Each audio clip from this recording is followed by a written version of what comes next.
નમસ્કાર, border news કચ્છમાં આપનું સ્વાગત છે.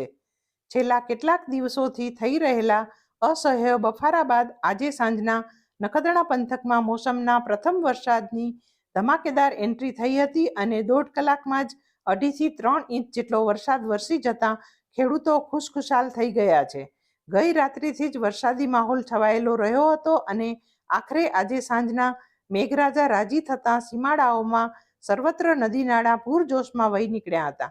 નખત્રાણા નગરમાંથી પસાર થતા 3 છેલ્લા પણ પૂરજોશમાં વહી નીકળતા થોડા સમય માટે વાહન વ્યવહાર ઠપ થઈ ગયો હતો. આ વરસાદથી ખરીફ પાકનું વાવેતર થઈ શકશે તેવું ખેડૂત વર્તુળોએ જણાવ્યું હતું. આ વિડીયો લાઈક કરવા અને શેર કરવા વિનંતી છે. જો તમે હજુ સુધી આ ચેનલ સબસ્ક્રાઇબ ન કરી હોય તો આ ચેનલને સબસ્ક્રાઇબ કરી બેલ આઇકોન દબાવવા વિનંતી છે.